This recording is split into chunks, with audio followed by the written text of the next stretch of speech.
Welcome to this week's edition of Cattle Call. I'm Susan Littlefield. A lot of things have been happening in the market since Brad Kooima and I spoke last, and that includes seeing some cash midweek, some cattle as we look at the numbers, possibly seeing some bigger numbers and heading into 2021. But more importantly, right now is the passage of the stimulus bill. What does that mean to the pocketbook of everyday Joe that's out there working? And as you can see on the screen, Brad Kooima is joining us. He is with Kooima and Barlick out of Susan, Iowa. Let's look at the stimulus package. What does this mean for folks making trips to the grocery store? Well, I think you bring up a good point, and thanks for having me on, Susan, again, of course. We've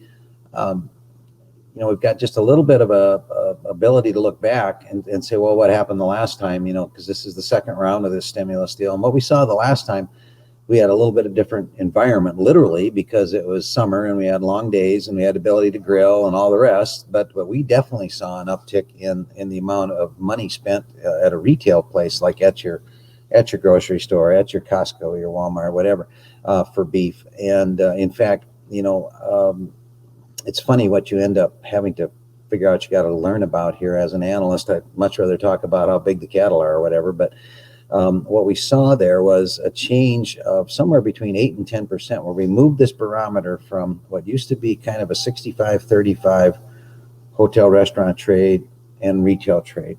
We moved that 8 or 10%, which they tell me in this business is huge. Now, whether or not that stays going into the winter, and when now it's cold out and maybe you're not going to grill, even though I grill all the time anyway. But so what I think, to answer your question, it's like when two guys bet on a football game. Do they bet a pork chop dinner? Nothing personal, pork guys. No, they probably bet a steak, right? Yeah. And I guess I think that blue collar guy that's working his tail off, if he gets a little extra, cash stimulus deal, I'm guessing he may go out and get a steak or two, and grill it at home or cook it at home. So I'd be anxious to see what that happens. The timing of it's really nice, because we're going into that, oh boy, what are we going to do after the holiday period? Are we going to see a big drop off, and people have spent their money for Christmas, yada yada, so that part comes at a great time. I'd like to continue to be a glass half full guy. I think demand will be a little better than what most of the negative people think. Which is good news for our cattle producer, because we've seen the ups and downs in this market the last couple months.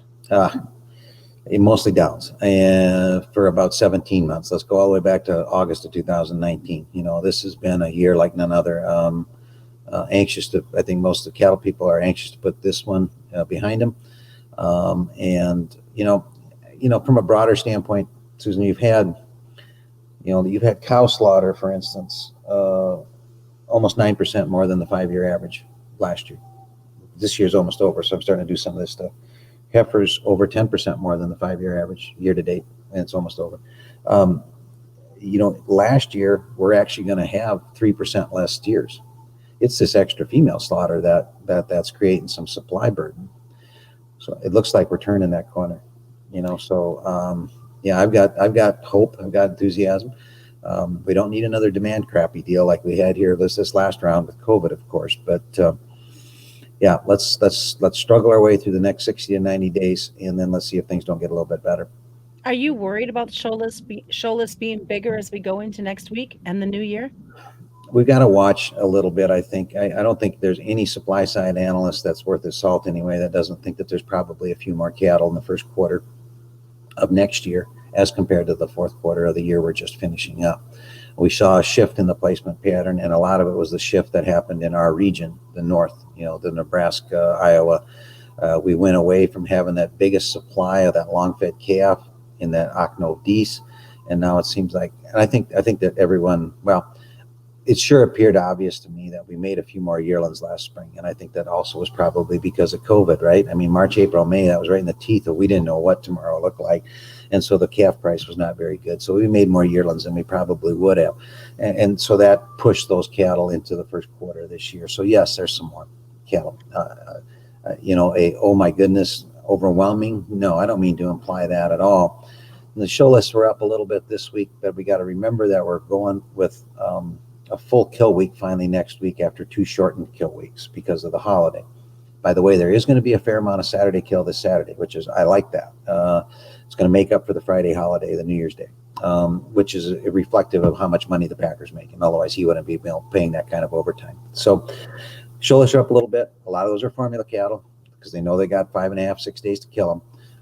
But let's keep an eye on supply. We're not at a big price here. A little bit of supply, we all know it. A little increase in supply, the market can handle it, just so it isn't any more than that.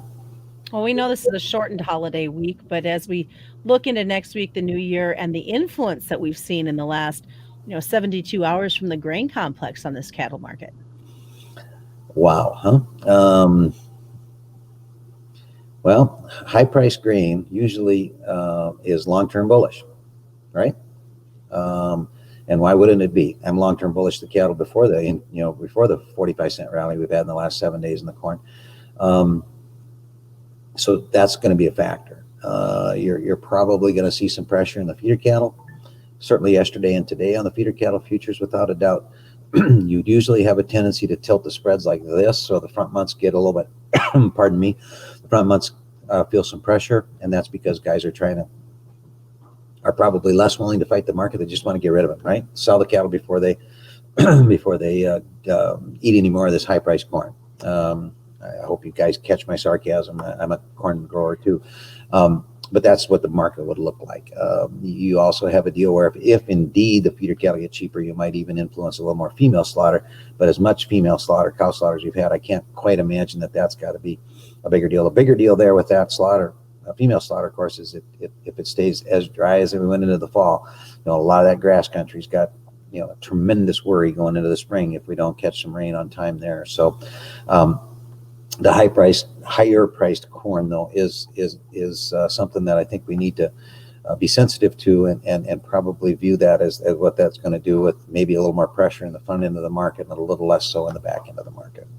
All right, sounds good. Well, wishing you a very happy new year and grilling a few extra steaks over the holiday weekend, and we'll catch up with you next week. Got 2 ribeyes laid out, and I'm grilling them tonight. Yeah, happy new year to you and everyone. Sounds good. Brad Kooima has been joining us this week. And just a reminder, commodity futures and options do give a substantial risk of marketing for some, so it's not suitable for all investors. Have a great week. Happy New Year. I'm Susan Littlefield.